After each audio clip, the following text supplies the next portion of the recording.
Consider supporting Review Tech USA on Patreon for just $1 a month. Link below in the description. Skip it up and that up. So as you know, Kyle Kuklinski and Cenk Uygur, they're both progressive news channels on YouTube, helped found the movement called the Justice Democrats, where it's a group of elected officials or prospective elected officials who will not take money from corporations, like they won't work with lobbyists, so on and so forth. They're trying to keep money out of politics. And from a political standpoint, there are many things that I agree with them on in terms of, raising the minimum wage, having a single-payer healthcare system, so on and so forth, having tighter gun control laws. I'm not in the camp of banning all guns, which gets me in trouble with a lot of people that are super far left, but sorry, that's how I feel. I don't feel guns should be completely banned. If you don't like it, deal with it. But from what their goal is and their political motivations are, well, hopefully, I agree with a lot of what's going on with the Justice Democrats. But unfortunately, some things have arisen about Cenk Uygur's past that got him kicked off the board of Justice Democrats. And I have to say, I don't agree with them forcing Cenk Uygur to resign. They actually put up a statement, the Justice Democrats, on Twitter, and this is what they had to say about Cenk Uygur. Yesterday, blog post written by Cenk Uygur and David Kohler, who is the Senior Vice President of Operations over at the Young Turks, surfaced in which they both made extremely disturbing, sexist, and racist statements. The entire staff and leadership of Justice Democrats was horrified by these posts. After hearing Mr. Uygur's side of the story and talking with our candidates, our staff came to the swift and unanimous decision to demand Cenk Uygur and David Kohler's immediate resignation from their positions at Justice Democrats. Man, you would think from that statement they made that they found out that both David and Cenk were serial rapists. But there's one thing that I found that David Kohler did that's pretty disturbing, but I don't think that Cenk should have been forced to resign. But anyway, let me continue reading. The words and conduct of Mr. Uygur and Mr. Kohler's posts degrade what it means to be a Justice Democrat. We do not feel that Mr. Uygur is fit to lead or participate in an organization that truly believes women's issues and the issues of black and brown people are all of our issues. Mr. Uygur decided to resign from the board yesterday at 11 p.m. Eastern Time, and he has agreed to remove himself from any and all involvement with our organization. AKA, that means Justice Democrats are doomed. David Kohler has also resigned as treasurer of our organization. I am extremely proud of our staff for risking their livelihoods in order to stand up to the values of Justice Democrats. Justice Democrats was built from the ground up by incredibly hardworking staff and volunteers. We have built an infrastructure over the past year with the focus of supporting our 51 candidates, and we will continue to make that stronger. Our mission still is to create a just America that fights for progressive values. We believe that these departures will strengthen our ability to fight for that and win in 2018. Basically, the group that he founded, they're now making a political power play, and this is a hit piece on Cenk.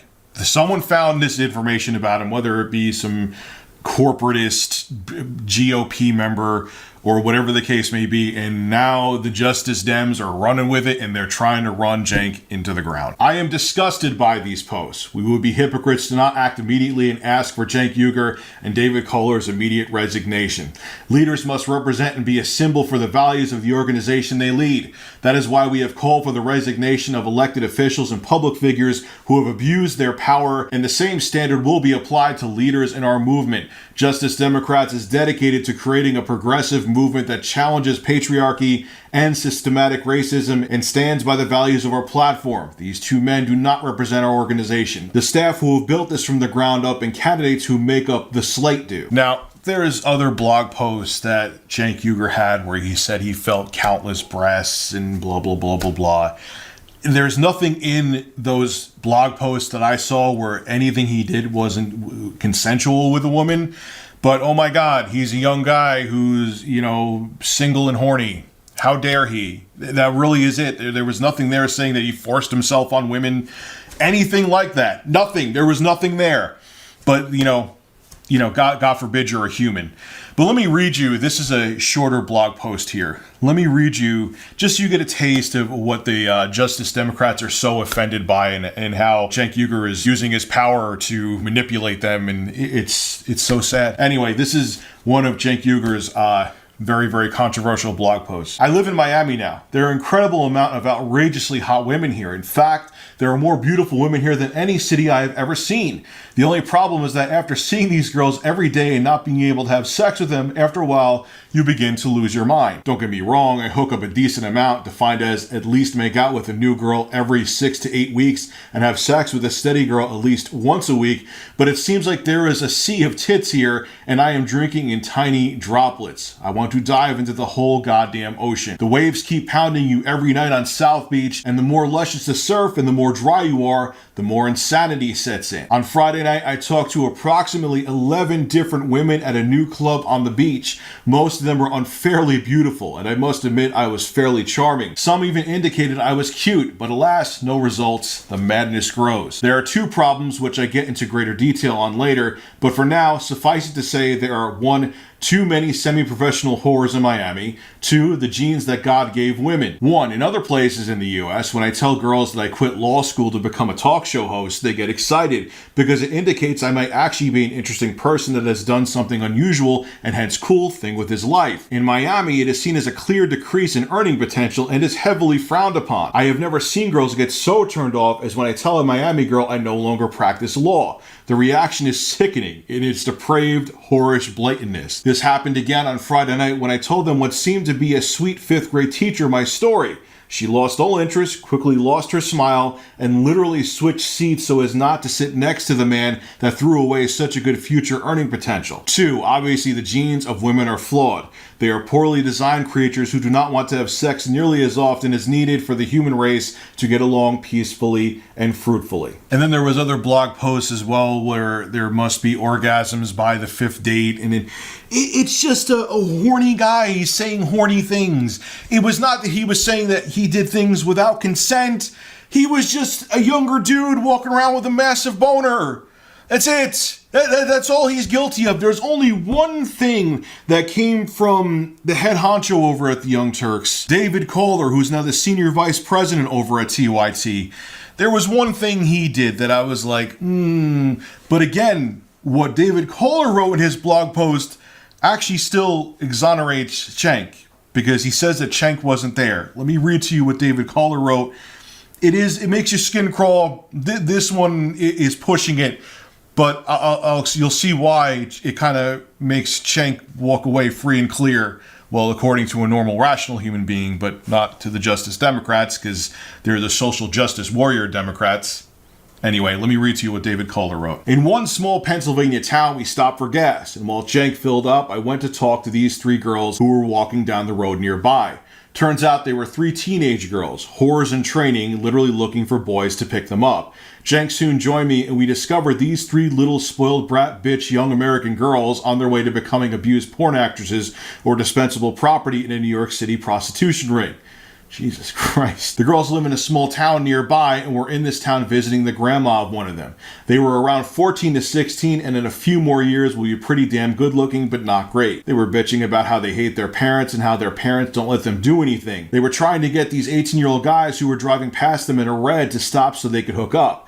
I asked, I think before Cenk came, you keep in mind, Cenk was in the gas station, he wasn't there, if these girls have ever had sex. By their reactions, I was pretty sure 2 of them did, and the youngest of the 3 maybe not. These girls were nothing but trouble waiting to happen. American parents in the big city dream of raising kids in the safe tranquility of small-town America, but these places are just as treacherous because there is nothing to do but get drunk and have irresponsible sex at a young age. So when it comes to TYT's David Kohler, dude, why are you asking 14 and 16-year-old girls if they've had sex before? Now, when you read the blog post, maybe you go, rich context is key. He was asking them to see if they're the typical disenfranchised teenage kid from living in rural America where the parents think it's safe, but they get into trouble because they're bored. Fine, but even, how old was he back then? Probably in his late 20s, early 30s. I would have never thought, maybe even older than that, I would never even think, to ask a teenage girl that age if they've had sex. Why? What does it matter to you? What are you asking them for? I don't care if you're bored.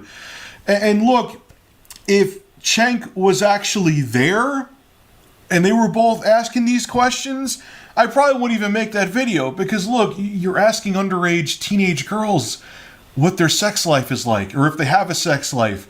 You don't do that.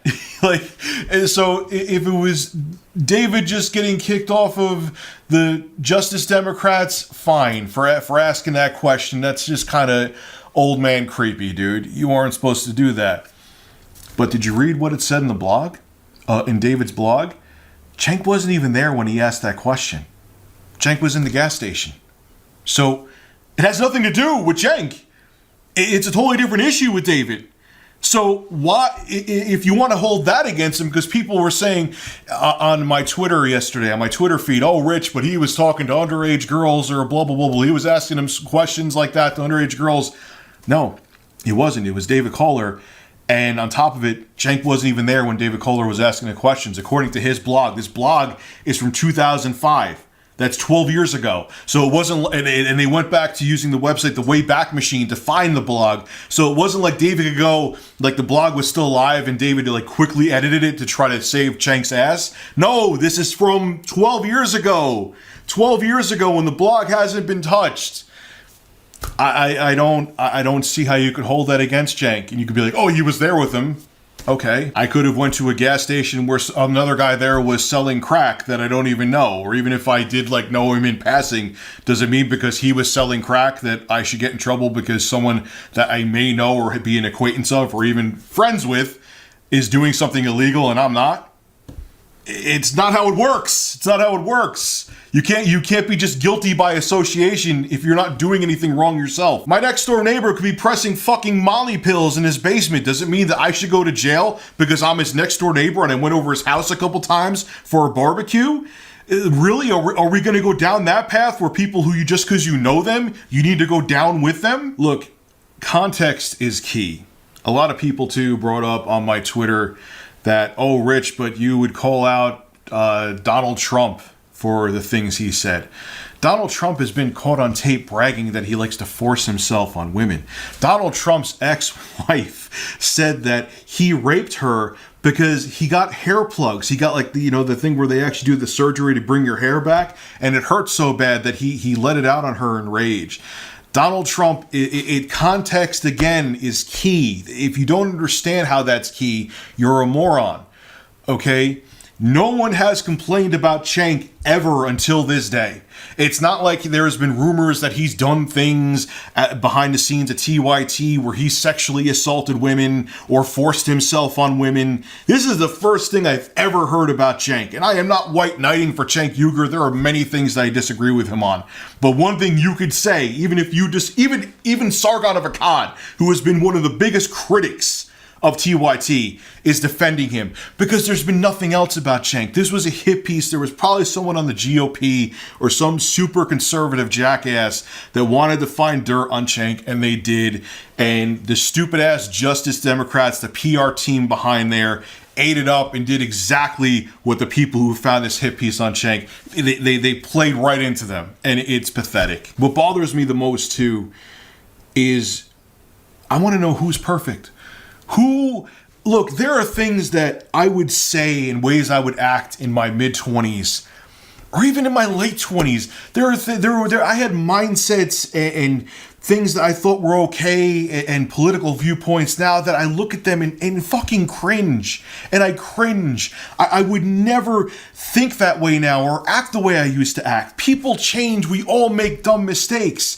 But it's amazing how we as human beings, we will be so judgmental of other people and hold them up to a ridiculously, impossibly high standard where they have to be perfect and have a perfectly clean record and have done nothing wrong in their past. But as soon as we're on the other side of the fence where we're in the middle of controversy and people find out things wrong about us, it's, oh, give me another chance. But the same damn people wouldn't have given anyone else another chance.